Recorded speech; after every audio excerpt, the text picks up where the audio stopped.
The campus heartthrob keeps begging for a second chance. I just forgot to delete my ex-boyfriend's WeChat. Who would have thought he'd hack my laptop? He always comes across as this sunny, easygoing guy in public. Who'd have guessed he's actually such a sadist? This time, I swear I won't let him hurt me again. The notification popping up on my phone made me speed up packing my stuff. While everyone else was still tidying their paint boxes, I grabbed my art supplies, slung the paint bucket over my arm, and darted out of the classroom in one swift move. I unlocked my phone to check the message as I walked. As I hurried past our teacher, I heard her gasp, "Ji Shuer, slow down. Watch out for the door." My sketchpad was slung over my shoulder, and my paintbrushes jangled noisily inside the bucket, clattering non-stop. The hallway was packed with students heading home after class. I ran as fast as I could, afraid of being late, but I still got stuck in the crowd. "Excuse me, could I get past, please?" I said to the student in front of me. The girl turned around, saw the paint bucket in my hand, and jumped out of the way as if it were contagious. I was in such a rush that my cheeks burned bright red. By the time I reached a sports field, I was panting like a dog. He Yunjing was standing at the entrance, dressed in a crisp white t-shirt and gray shorts. His hair had grown out from the neat buzz cut. I remembered it was now a shaggy wolf cut. And when he tilted his head, the little tuft at the nape of his neck peeked out. He looked nothing like the boy I used to know, the one in the clean school uniform, with a standard buzz cut and a face dotted with acne. Back then, he was a straight-A student, the complete opposite of me. I was no delicate Lin Xiu, but he was definitely a charming Jia Baoyu. But I didn't have time to admire how good he looked. He opened his mouth, probably about to exchange some polite small talk, but I cut him off, still out of breath. "Did you hack my laptop?" Sweat trickled down my cheeks. I raised my hand to wipe it away, but he beat me to it. I looked up at him. His lips parted, but instead of speaking, he just nodded. Then he pulled a bottle of water out of his pocket, twisted off the cap, and handed it to me. I froze, caught between accepting it and refusing. "Thanks," I said finally, taking it from him. "You're welcome." He was still the same as ever, always anticipating my needs before I even said a word. Once I caught my breath, I asked again, "Do you know this is illegal?" He met my gaze, completely unfazed. "If I hadn't done this, would you have bothered talking to me?" There was even a hint of pride in his voice. I stared into his bright, expressive peach blossom eyes. As his gaze flickered over my face, I felt a sudden surge of cowardice. During his university years, he Yunjing thought he'd kept his little secret well hidden, but word had gotten around to me anyway. Everyone knew he'd turned down Peking University to come to C University, all for his first love. He reached out, wanting to help me carry the paint bucket, but I stepped back quickly, clutching the bucket tightly to my chest. "No need to trouble you, Mr. Popular," I said flatly. As my roommate Zhao Zi always joked, my sarcasm was sharp enough to kill tropical plants within a 10-mile radius. He Yunjing's hand froze mid-air. His fingers twitched slightly before he dropped his arm to his side. "Sure, can't you stop pushing me away like this?" His voice was laced with a hint of pleading. I glanced up at his face and couldn't help but laugh at his words. "What I'm like has nothing to do with you, does it? Last I checked, we broke up a long time ago."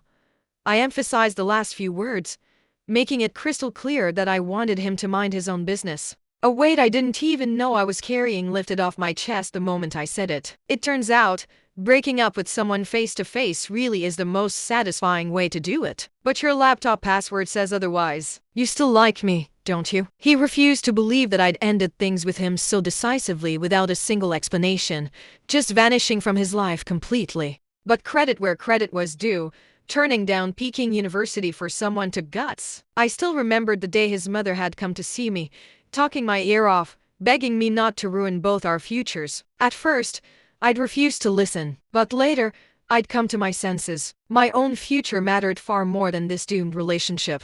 I took a deep breath, bit down on my lip, and said firmly, "He Yunjing, I really don't like you anymore." That 8-character password, it was a reminder to myself. Why on earth would I let myself fall into this trap all over again? He just chuckled at my words and said lightly, "I don't believe you." I shrugged. "Believe what you want." With that, I turned and walked away. There was no point in continuing this conversation, but he clearly had no intention of giving up. He followed me, buzzing in my ear like a persistent fly, chattering non-stop. His endless rambling finally pushed me over the edge. I stopped abruptly, spun around, and slapped him hard across the face. The sharp crack echoed between us, but it wasn't enough to ease the rage burning inside me. Blinded by fury, I let my temper get the better of me and slapped him again, this time on the other cheek. I stared at him, every word dripping with venom. "He Yunjing, I hate you." He froze, his face draining of all color. His mouth opened, as if he wanted to say something, but I didn't wait to hear it. I ran as fast as I could, terrified that he'd chase after me. In my past life, I'd pushed myself to the limit academically just to keep up with He Yunjing, choosing to enroll in the same top university as him. But this time, I was going to live for myself. No more being a lovesick fool. When I'd first seen him on campus at the start of the semester, I'd refused to believe it. But seeing him standing there, looking exactly like the boy I'd once loved, had left me feeling suffocated in agony I never wanted to experience again. To make sure I'd never forget my past mistakes, I'd written a novel based on my previous life. Just seeing the name He Yunjing was enough to bring all those terrible memories flooding back, reminding me of all the pain he'd put me through. But what shocked me the most was that He Yunjing had actually used hacking skills to bypass my laptop's firewall. And then he'd gone and shared everything I'd written with the whole world. No girl in her right mind could ever forgive something like that. Someone had snapped a photo of He Yunjing and me together and posted it on the school's confession wall with the caption, "Looks like they were dating." The post spread like wildfire, even faster than my novel had. After all, everyone knew I was the last person who'd ever be associated with someone as charming and popular as He Yunjing. When my paintings were exhibited, everyone had commented on how they radiated nothing but negativity, not a single hint of joy. My roommates had been dropping hints left and right, trying to get me to talk about what was going on, but I'd clammed up, refusing to say a word. Thanks to He Yunjing's little stunt, I'd spend the entire week in a daze, overcome with a sense of helplessness. I'd done everything I could to avoid him. So why did we keep running into each other? Was this really just fate playing cruel tricks on me? I jolted awake from my nightmare, my heart pounding, to find 3 heads peering down at me from the edge of my bed. "Sure, another nightmare?" Yao Zi asked softly. I hadn't had one in such a long time, not until He Yunjing had shown up again, stirring up all those painful memories I'd tried so hard to bury. Memories I'd thought were gone forever came flooding back, overwhelming my mind. "Yeah," I replied, my voice hoarse and exhausted. Zhao Zi handed me a glass of water, her forehead creased with worry. "Babe, that scream of yours was loud enough to wake the entire floor." I gripped the glass tightly, my knuckles turning white, and forced an awkward laugh. I'd dreamed that He Yunjing had killed me. He'd set the car on fire, determined to die with me, and we'd both burned alive in the flames. After making sure I was okay, my roommates climbed back into their own beds, leaving me alone with my thoughts. I lay there wide awake, staring at the ceiling. Every time I closed my eyes, I saw the charred ruins of that car, and He Yunjing's face, his eyes filled with a feral, bloodthirsty madness as he'd pulled me into his arms. Tossing and turning, I finally gave in and unlocked He Yunjing from my blocked contacts list. The last message in our chat history was from the day we'd met at the sports field. I double-checked my words to make sure there was no room for misinterpretation, then hit send. "He Yunjing, I want you to take down that post on the forum right now. I don't want to have anything to do with you ever again." It was 1 o'clock in the morning. I never expected him to reply instantly. "Okay." I stared at the single word on my screen, but didn't respond. A vague sense of unease gnawed at me. It felt like the calm before a storm. And as it turned out, my gut feeling was spot on. The next day, the forum exploded. I never would have guessed He Yunjing would handle things in such an immature way. Sure, he'd deleted the original post, but then he'd gone and posted a public apology to me on the forum. He'd even addressed a photo on the confession wall, admitting outright that I was his first love. Without even realizing it, he tied us together all over again, for everyone to see. I scrolled through the comments, shaking my head. It was just like always, people were far too lenient when it came to good-looking guys. After all, for most people, looks trumped everything else. A moment later, my phone buzzed with a WeChat message from He Yunjing. "Does this make you feel better?" I stared at the words, and I couldn't help but laugh, though it was more of a bitter, humorless sound. Looking at that message, I thought that slapping him twice had been far too easy on him. I should have just grabbed a utility knife and sliced him to pieces. Death by 1,000 cuts would have been too good for him. After that incident, He Yunjing started seeking me out openly, no longer even trying to hide it. I'd just walked down the steps of the teaching building when I saw him standing by the flower bed, his hands stuffed in the pockets of his blue and white striped shirt. Several girls had worked up the courage to go over and talk to him, but he'd turned them all down politely. I took a deep breath, composed myself, and pretended not to see him, hurrying past as quickly as I could. The path was short, but in that moment, it felt like it stretched on forever. Sure, he pushed through the crowd and ran after me. Instead of stopping, I walked even faster, ignoring his calls. "Wait up," he shouted. "When you're in a hurry, disaster is just around the corner." I twisted my ankle, even though I was wearing flat shoes, and to make matters worse, it happened right in front of all of He Yanjing's adoring fans. My paint bucket slipped from my grasp and hit the ground with a crash. The brushes inside clattered loudly against the metal sides. He Yanjing rushed over, standing in front of me and blocking the sunlight. His messy bangs fell over his forehead as he bent down to look at me. He held out his hand. Reluctantly, I took it. "Thanks," I muttered. I bent down to pick up the paint bucket, but he got there first. He slung the bucket over his own arm, then wrapped his other hand around my elbow, completely ignoring the stares of everyone around us. I pulled my arm free, glaring at him. "You don't have to do this. We could never be lovers in this life, and not even in the next one either." My voice was soft, but every word was filled with hatred. "What did I do wrong? You never tell me. So how am I supposed to fix it?" he asked, his voice laced with frustration. I couldn't help but let out a scoff at his question. I stood there, my ankle throbbing with pain, as I tightened my grip on the strap of my sketchpad. The rough fabric dug into my palm, but I barely felt it. "It's in your blood," I said coldly. "You'll never change, not in a million years." I paused, then added, my voice dripping with venom, "unless you're dead. Then, and only then, would you finally be able to change."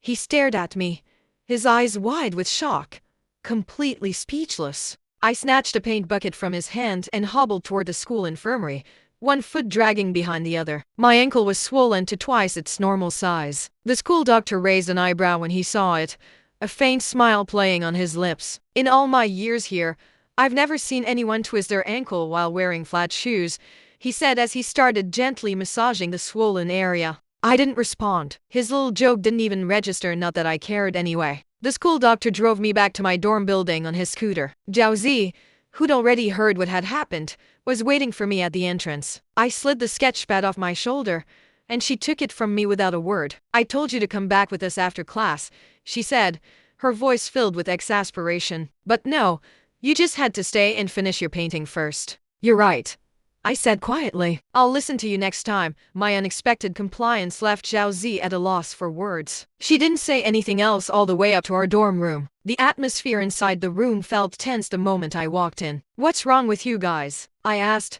widening my eyes innocently as I looked at my three roommates. "We should be asking you that," they replied in unison. I sat down on a chair, then froze halfway through taking off my shoe. "I just tripped and fell," I said, trying to sound casual. "You've never seen someone trip over thin air before?" I tried to make it sound like a joke, but none of them laughed. Instead, their expressions grew even more serious. The sudden gravity of the moment made me uncomfortable. I tried to make small talk to lighten the mood, but they just stared at me, not saying a word. "Sure, you've been acting really strange lately," Zhao Zi finally said, breaking the silence. I didn't deny it. I knew my mental state had been deteriorating lately. I'd been in a slump for weeks. Even mixing colors, something that used to come so naturally to me, now felt like a huge chore. My sketches, once bold and unrestrained, had become overworked and overly detailed. I'd always hated obsessing over small details. It ruined the entire composition of the painting. And I'd always lived by the rule, if a painting wasn't working out, just start over. There was no point in clinging to something that was already flawed beyond repair. But lately, I'd found myself endlessly revising the same sketch, changing it so much that it was barely recognizable anymore. And yet, I'd stubbornly kept going, even adding the base colors. "Sure, why don't you paint something else for a change?" Zhao Zi suggested gently. "Paint something you love. Don't box yourself in."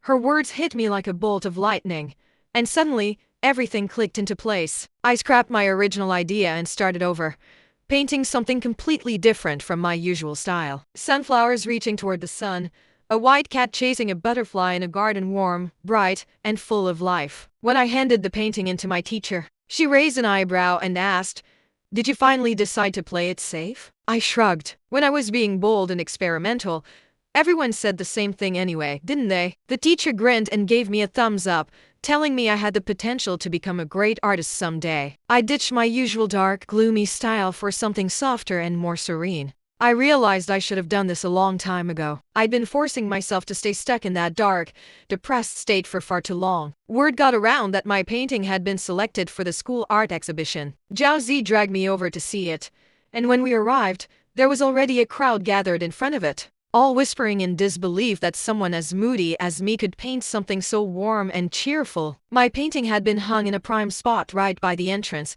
where everyone could see it as soon as they walked in. It was so popular that it caused a traffic jam in the already crowded hallway. Listening to the people around me talking about my work, I felt a strange sense of closure, a feeling of finally making peace with my past. But Zhao Zi knew the truth. She knew that the painting I'd originally intended to make was nothing like this one. It was supposed to be part of my dark fairy tale series. I'd never believed in the happily ever afters of fairy tales. After all, fairy tales only show you the parts they want you to see. Just like He Yunjing and me, everyone had always said we were the perfect couple, such a handsome, talented pair. But no one knew that the man who seemed so perfect for me was actually suffering from a serious mental illness. And the worst part, I'd actually thought I could save him. He Yunjing had inherited his father's bipolar disorder. The first time he'd had a manic episode, he'd drunk far too much at a work dinner and completely lost control of his emotions. I'd gotten a phone call asking me to come pick him up. When I arrived, he was so drunk he could barely stand, slumping against me like a sack of potatoes. His colleagues told me that the client had kept pressuring him to drink, all because he thought He Yunjing was good-looking. He'd never been a drinker or a smoker, but his job had forced him to pick up those bad habits. But I'd never known about any of this. He'd hidden it from me so well. He'd always put me first in everything, never doing anything I didn't like. But that night, he was a completely different person. He sat in the passenger seat of the car, completely silent, but his grip on my hand was so tight it felt like he was trying to crush my bones. When we got home, I stumbled slightly as I helped him out of the car, and he fell forward, hitting the ground with a loud thud. In my hurry to close the front door, my handbag knocked over the vase on the shoe rack. The porcelain shattered into a million pieces on the floor. I jumped back in shock. Jingji, are you hurt? I dropped my bag and knelt down beside him. He was lying face down on the floor. When I tried to help him up, he suddenly rolled over and grabbed onto the edge of the wall, using it to pull himself up. He was unsteady on his feet, but he managed to stand anyway. I reached out to check if he'd cut himself on any of the broken glass, but the second I got close, he grabbed me by the hair, yanking my head back violently. "You like drinking, don't you?" he snarled, his eyes blazing with fury. His words sent a chill down my spine, and every muscle in my body tensed up. He stumbled forward, but his grip on my hair didn't loosen, not even for a second. The harder I struggled, the tighter he pulled. When he finally let go, I was still gasping for breath. Before I could even recover, he walked over to the kitchen and poured a full glass of warm water. He came back, grabbed me by the chin, and forced my mouth open, pouring the water down my throat so quickly that it spilled all over my clothes. I choked and spluttered, the water burning my throat as it went down. But he wasn't satisfied. He grabbed the entire kettle and poured the rest of the water over my face. I gasped for air, coughing and spluttering as the water flooded my nose, stinging my nostrils so badly that tears streamed down my face. But He Yunjing was completely lost in his rage. He kept pouring water over me, again and again. I couldn't tell if the liquid streaming down my face was water or tears. He didn't stop until the middle of the night, when he finally collapsed from exhaustion. I sat on the living room floor, staring numbly at He Yunjing, who was passed out on the couch. Without thinking, I reached out and touched his neck. But he grabbed my hand, his eyes snapping open. His dark eyes locked onto mine, and his gaze softened. The rage that had filled them earlier was gone, replaced by a quiet tenderness. His voice was hoarse as he asked, "Sure, what happened earlier?" He sounded like a little boy who'd just done something wrong, desperately trying to make excuses for his behavior. His question caught me off guard. I pulled my hand out of his grasp, brushed the wet hair off my face, and struggled to my feet, leaning against the arm of the chair for support. "It's nothing," I said, my voice trembling. "You tripped when you came in and knocked over the vase. That's all."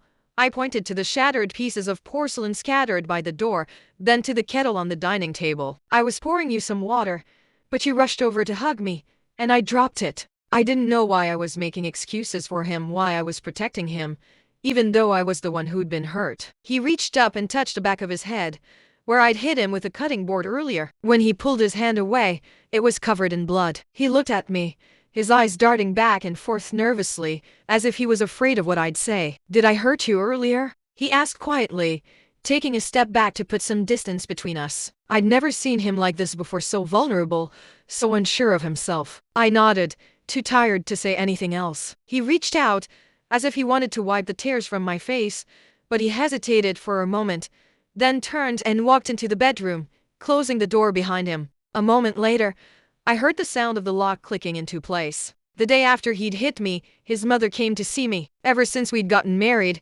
He Yunjing's mother and I had never gotten along. I only ever went to visit her on major holidays. Other than that, I avoided her as much as possible. When she saw me, her face was as grim as ever, like she was permanently stuck in a bad mood. The long scar between her eyebrows only added to her intimidating aura. Yunjing told me he hurt you yesterday, she said, her voice surprisingly gentle, nothing like the arrogant, condescending tone she usually used with me. It was almost like she was actually worried about me. I looked away, avoiding her concerned gaze. Aren't you happy about that? I asked coldly. I'd never liked my mother-in-law. For years, she'd done everything she could to drive a wedge between He Yunjing and me, trying to get me to leave him. It was like she thought her son's life would be over if he stayed with me. She wasn't exactly popular with the neighbors either. Every time I ran into them, they'd warn me to be careful around her, whispering that she was crazy. The waiter hadn't even brought our coffee yet, when she pushed a brown paper bag across the table toward me. Divorce him, she said flatly. I shouldn't have been surprised. She'd never given up on trying to get me to leave He Yunjing. I stared at her, my hands tightening into fists in my lap. I was shaking all over, overcome with fear. Even though the calf was warm, I felt like I was freezing, my teeth chattering uncontrollably. Do you really hate me that much? I asked, the words tumbling out of my mouth before I could stop them. It was a question I'd wanted to ask her for a long time. The calf was so quiet that after I spoke, the only sounds were the clinking of cups and the hum of the air conditioning. He Yunjing's mother looked uncomfortable for a moment, but she quickly composed herself. She was clearly used to keeping her emotions in check. Sure, it's not that I hate you, she said softly. I just don't want you to end up like me. That afternoon, she told me a long, heartbreaking story. It was the story of a young boy and a young girl. Their love story was exactly like He Yunjing and mine. But the story didn't have a happy ending. The boy had jumped off a building and killed himself, all because of the girl. That boy was He Yunjing's father, and that girl was my mother-in-law. I never would have guessed that the years of misunderstandings between us would finally be resolved because of He Yunjing's mental breakdown. Inside the brown paper bag was He Yunjing's official psychiatric diagnosis. When I got home, the mess from the night before had already been cleaned up. He Yunjing was sitting on the couch, and when he heard the door open, his eyes followed me as I walked in. After everything that had happened, I didn't know how to act around him anymore. I didn't know what to say, or how to even look at him. But the more distant I became, the more attentive he was to me. He went out of his way to take care of me, doing everything he could to make me happy. Bit by bit, his gentle gestures wore down my defenses. I found myself abandoning the idea of divorce. Maybe, just maybe, I could help him get better. But wishes are just wishes. Making them come true is a whole different story, one that is far more difficult than anyone could ever imagine. It was a normal, ordinary afternoon. He Yunjing had been working in his home office,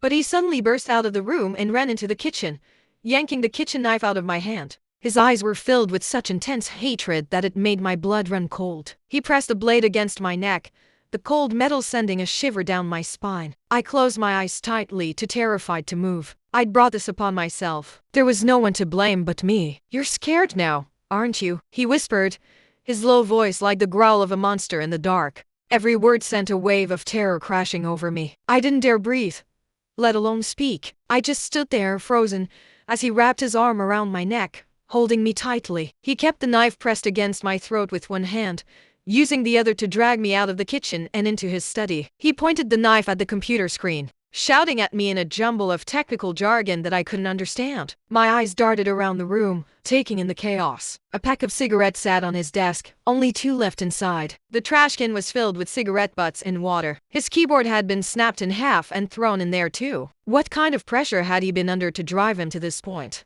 Jingji, it's me, sure, I said softly, trying to calm him down. But he just let out a bitter, mocking laugh. He raised a knife and stabbed it into the computer screen, shattering the glass. I screamed in terror. Sure, he said suddenly, his voice dropping to a whisper. I'm so tired.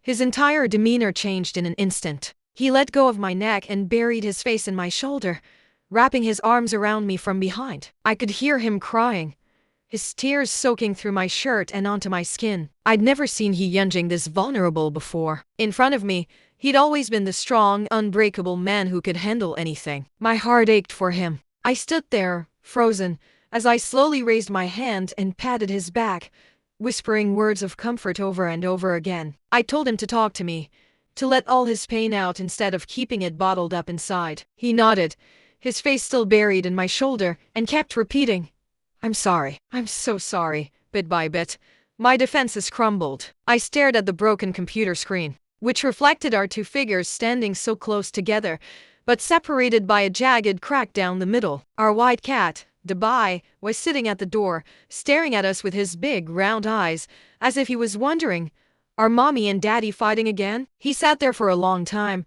his tail swishing back and forth slowly. That white cat in my painting, it was Dubai. The same Dubai that He Yunjing had killed and dumped in the children's playground in our neighborhood. I'd come home from grocery shopping one day to find a crowd gathered around the playground. Curiosity got the better of me, and I walked over to see what was going on. I watched in horror as a property management worker pulled a small cat's body out of the bushes. The poor thing was covered in maggots, and the silver bell around its neck glinted in the sunlight. "I think that's the cat that went missing from Building 15, someone in the crowd said. The plastic grocery bag slipped from my hand, hitting the ground with a loud rustle. Everyone around me turned to look at me, their eyes filled with sympathy and curiosity. When the worker used a pair of tongs to lift the body out of the bushes, I bit down on my lips so hard I tasted blood, fighting back tears. I emptied the contents of my grocery bag onto the ground and carefully placed Abaya's body inside, determined to take him home and bury him properly. I tried to pick up the scattered groceries,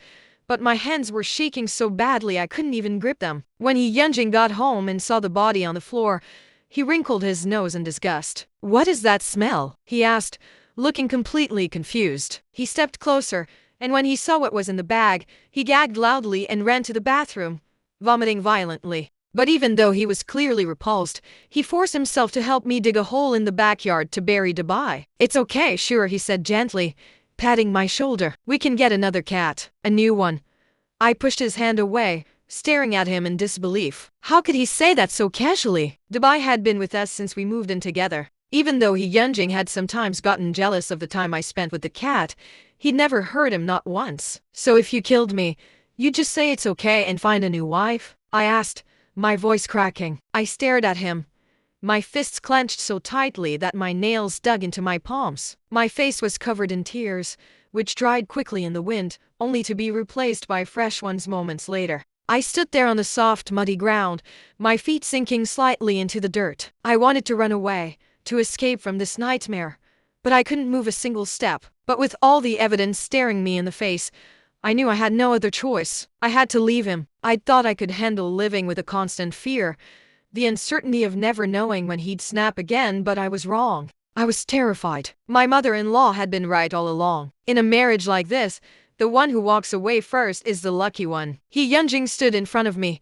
his face filled with regret. But I knew this wasn't entirely his fault. We were both to blame. If we'd just ended things sooner, if we hadn't been so stubborn, we wouldn't have ended up like this, two people who still loved each other, but who had no choice but to part ways. We ate dinner in silence that night, neither of us saying a word. It was a silent agreement, a mutual understanding that things could never go back to the way they were. I picked up a piece of fish from my plate, hesitated for a moment, then put it back down. I looked up at He Yunjing, my eyes red from crying, and said the words I'd been dreading to say for so long. "We should get a divorce."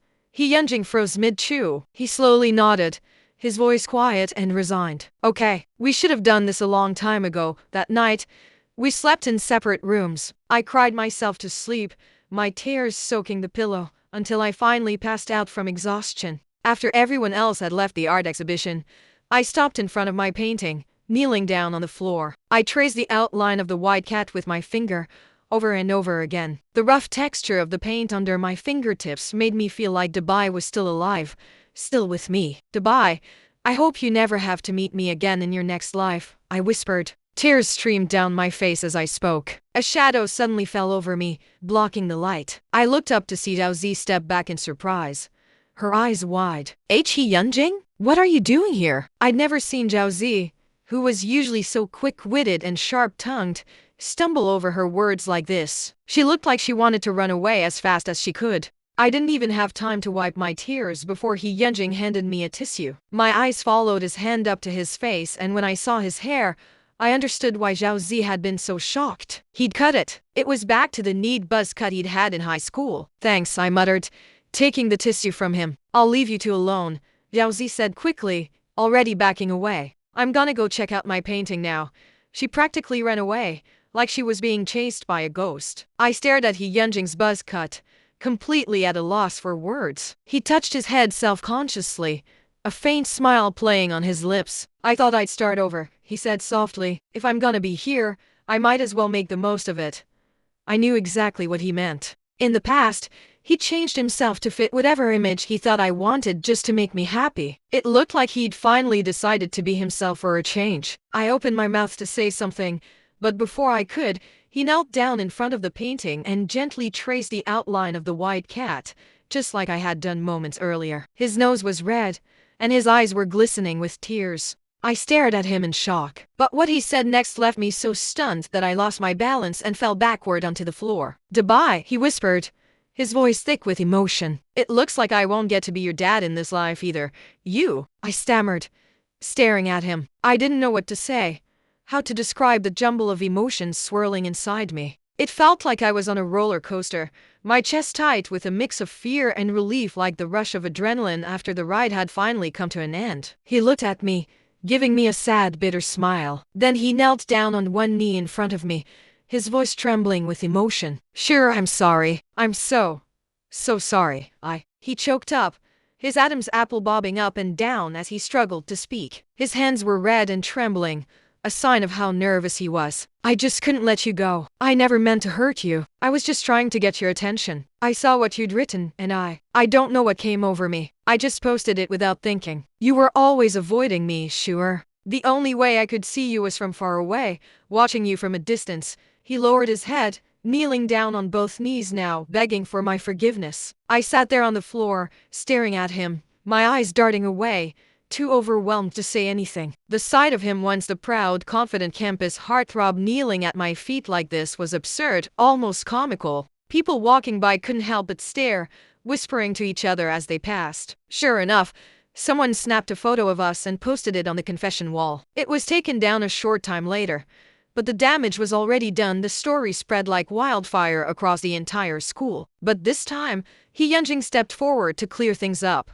He told everyone that he'd been the one who'd messed up, that he'd been chasing after a girl who didn't love him anymore, and that he'd been begging for her forgiveness. No one would guess that this was just another one of his crazy schemes to win me back. When I saw his explanation, I couldn't help but shake my head in disbelief. It was ridiculous, absolutely ridiculous. I threw my phone down on the table, my chest still tight with anger and frustration. I grabbed a handful of my hair, trying to clear my mind, to stop thinking about him, about everything he'd done to me. His apology was meaningless. It was nowhere near enough to make up for all the pain he'd caused me. And what made it even worse was the fact that he was also a reincarnated soul. He knew exactly why I hated him so much. He knew everything he'd put me through in our past life. After we got divorced, I moved back in with my parents. My dad had passed away from lung cancer 2 years earlier. After I got married, my mom had been living alone in the big empty house. Because my mother-in-law had never liked me, we'd spent every Chinese New Year apart, me going home to visit my mom, He Yunjing going to see his family. My mom had been heartbroken when she found out about the divorce. When she saw the bruises and scars covering my body, she ran her rough, calloused hands over my skin, her eyes filling with tears. "My poor Shure," she whispered, her voice breaking. "You were always my little princess, the apple of my eye. Why did you have to grow up and suffer so much?" She kept repeating those words over and over again, her hot tears falling onto my hands, burning my skin like fire. We hugged each other and cried for a long time that night. My mom cried until she had no tears left to shed. When I was a kid, no matter how badly I misbehaved, the worst punishment she'd ever given me was making me kneel in front of the Buddha statue and pray for forgiveness. She never once laid a hand on me. Who could have guessed that marrying He Yunjing would turn my life into such a living nightmare? I'd thought that after the divorce, My life would finally get better, that I'd finally be able to find some peace and happiness. But it turns out I'd been living in a fool's paradise. It was like fate hated to see me happy. Like it took pleasure in tearing everything good away from me. First, it took my dad away from me. Now, it was coming for me. I was walking home from work, just like any other normal day, when Yunjing suddenly appeared out of nowhere and dragged me into his car. The people around us watched in horror, but no one dared to step forward and help me. They were all too scared of him. He pushed me into the passenger seat and locked the door, slamming it shut behind him. He was completely, utterly insane. There was no trace of the gentle, loving man I'd once known left in him. I banged on the car window with my fists, screaming for help, hoping someone would hear me and call the police. But my voice grew hoarse from shouting, and no one came to my rescue. Yunjing slammed his foot on the gas pedal, speeding away from the curb. Using the last of his sanity, he drove me to an empty, desolate field on the outskirts of town. I didn't know where he'd gotten them, but he pulled out a pair of ropes and tied me to the car seat, fastening the knots so tight that they cut into my skin. I watched in terror as he opened the car's hood and tossed a lighter inside. A massive fireball erupted in front of me, the heat so intense that it singed my hair and clothes. The windshield shattered into a million pieces, and a shard of glass flew toward me, embedding itself in my cheek. It was so sharp, so deep, that it felt like it had pierced all the way through to the bone. Blood poured from the wound, dripping onto my white dress, turning it a deep, dark red. Through the flames and smoke, I saw Yunjing walking toward me.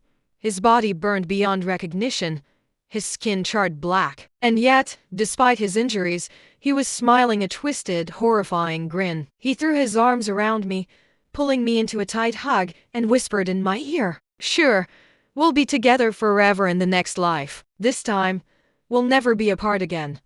The flames from the burning car licked at my body, searing my skin. I watched helplessly as my life burned away, as I turned to ash right there in his arms. The pain was unimaginable, far worse than the agony of suicide. Far worse than anything I'd ever experienced before. That feeling of utter helplessness, of being forced to leave behind everything I'd ever loved, it was a pain I never wanted to endure again. Not in a million lifetimes. I kept asking myself, over and over again, what did I do wrong? I didn't do anything wrong. I'd just loved the wrong person. That's why, in this life, I was determined to stay as far away from Yunjing as possible. The farther, the better. Painting had become my outlet, my way of coping with all the trauma and pain. When my dark fairy tale series finally gained recognition, I realized that I wasn't alone, that there were millions of girls out there just like me. Girls trapped in abusive relationships, girls who felt helpless and trapped, sinking deeper and deeper into the mud with no way out. Beneath every perfect, fairy tale romance lies a bed of thorns. What looks like heaven to everyone else is actually a living hell. I was so lost in my thoughts during class that I couldn't answer a single one of the teacher's questions. My roommates tried their best to hint at the answers, but I was too distracted to notice. The teacher sighed in frustration and told me to copy the textbook chapter 10 times as punishment, to be handed in by the end of class. "Thank you, teacher," I said quietly, pushing my chair back to stand up. My legs were shaking so badly that I could barely stand. The tremor in my hands was so severe that I knocked over my water cup. It rolled down the steps of the lecture hall and stopped right in front of the teacher's desk. The clatter of the cup echoed through the silent classroom. The teacher's eyes locked onto me, her gaze sharp with concern behind her glasses. "Ji Shuer, is everything okay? You've been acting really distracted today." This teacher had always loved my paintings, and she'd always been kind to me, always checking in on me whenever she noticed I was struggling. Her sudden show of concern was too much for me to handle. Tears filled my eyes, and I couldn't hold them back any longer. I grabbed onto her sleeve and burst into tears right there in front of the entire class. It was the first time I'd ever cried so openly, so uncontrollably in public. After class, I wandered around the campus in a daze. When my classmates asked me what was wrong, I couldn't even find the words to explain. On my way to the next class, I tripped over a stone and fell to the ground, scraping my palm badly on the concrete. The pain was sharp and intense, but I forced myself to stand up, pretending like nothing had happened. "Sure, maybe you should take the day off," Zhao Zi said, her voice filled with worry. She looked like she was about to cry herself. I shook my head, wiping the dirt and blood off my palm with a tissue. I picked up my textbooks and kept walking, my jaw clenched tightly. I told myself that this was the last time I'd ever cry over Yunjing. No more tears. No more pain. No more letting him control my emotions. I took a deep breath and walked into the teaching building, my head held high. After class, Zhao Zi somehow managed to dig up a tube of ointment from somewhere. My palm was swollen and red, the skin scraped raw. The first layer of gauze I'd put on had stuck to the wound. When Zhao Zi used a pair of tweezers to peel it off, the pain was so intense that I broke out in a cold sweat. That's it. That's the way to go, Zhao Zi said firmly, dabbing the ointment onto my palm gently. When you're in pain, you should cry about it. What's the point of bottling it all up inside? Girls should save their tears for themselves, not for some guy who doesn't deserve them. She sounded so confident, so sure of herself, but I knew the truth. I'd seen her cry over her boyfriend countless times, late at night when she thought no one was watching. After she finished bandagging my hand, she sighed and smiled at me. Finally, you're starting to act like a normal person again. You're showing emotions. You're finally alive again. Have I really changed that much? I asked, my voice still thick with tears. Of course you have, Zhao Zi exclaimed. Before, you were like no-face man from Spirited Away, no emotions.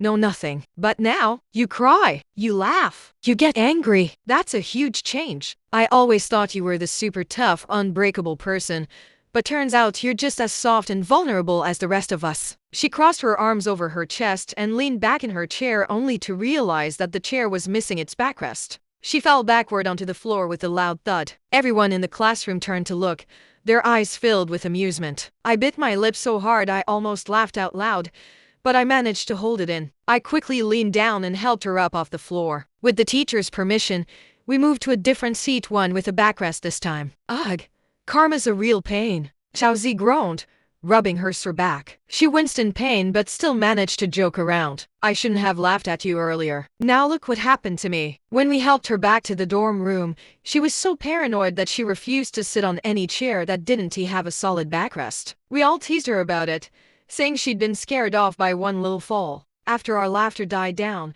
Zhao Zi suddenly perked up and suggested, "Hey, why don't we go on a trip together during summer vacation? What do you guys think?" I pulled out my phone and saw a message from He Yunjing. "Is it true that you'll only be happy if I am dead?" I stared at the words for a moment, then clicked on his profile, scrolled down to the bottom of the page, and hit the delete button. It was done in one swift, decisive move. I rolled my eyes and muttered to myself, crazy.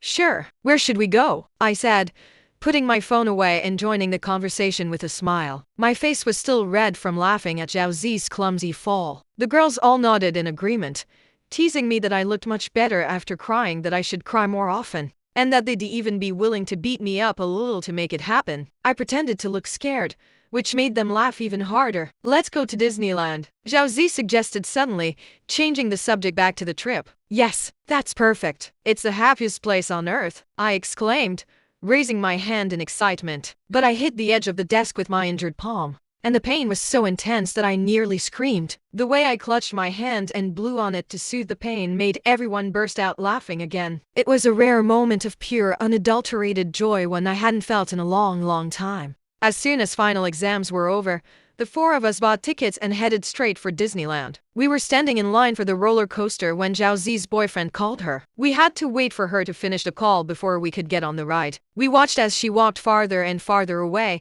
until she was almost at the entrance to another attraction. But when she walked back toward us, her expression was strange. She kept glancing at me, like she had something important to say but didn't know how to say it. Unfortunately, the line had started moving, and we had to get on the roller coaster. The safety bar clicked down over our laps. Zhao Zi hesitated for a moment, then leaned in and whispered in my ear, her voice trembling not from fear of the roller coaster, but from something else, something like sorrow. She said, "Sure." He Yunjing jumped off a building.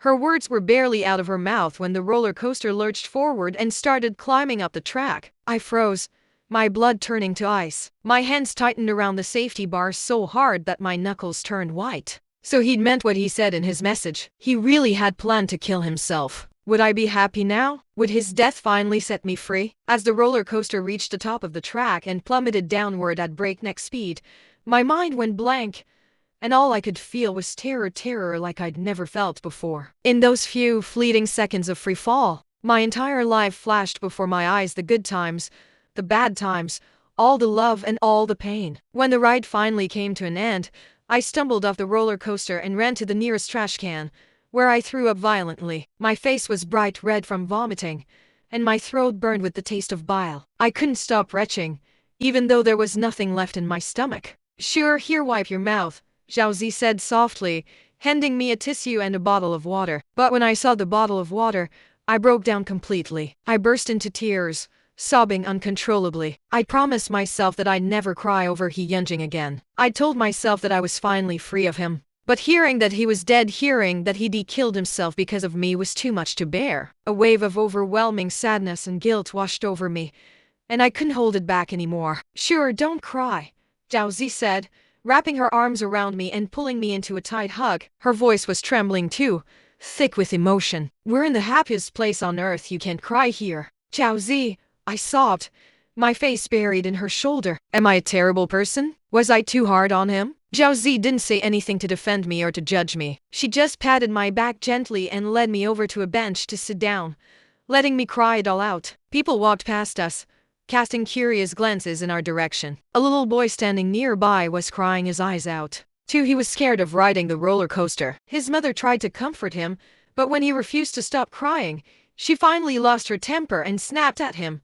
Stop crying right now, or I swear I'll slap you in the happiest place on earth. The little boy immediately fell silent, his eyes wide with fear. He took his mother's hand and let her lead him toward the roller coaster entrance. But my tears just kept flowing, like a dam that had burst. I couldn't stop them, no matter how hard I tried. Zhao took my hand in hers and looked at me, her eyes filled with sincerity. Sure, you did nothing wrong. Everyone has the right to say no, to walk away from a relationship that hurts them. I don't know exactly what happened between you and He Yunjing, but I do know one thing.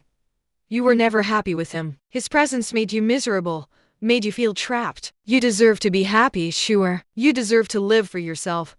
I looked up at her through my tears and threw my arms around her, hugging her tightly. She was right. I deserved to be happy. I was going to be happy for real this time. Later, I only heard snippets of news about He Yunjing. He hadn't died, he'd been rescued, but was left in a state of idiocy. After graduation, I went to see him a few times. Every time he laid eyes on me, he'd have a stress reaction, stammering I'm sorry over and over again. Mrs. He told me not to worry, that she didn't blame me. She said it was better for him to be like this than to end up like his father. One day, after taking my dad for a medical checkup, I caught a glimpse of He Yunjing from afar at the entrance. He was clutching a photo in his hand, a vacant grin plastered across his face. His lips moved slightly, as if he was murmuring, sure,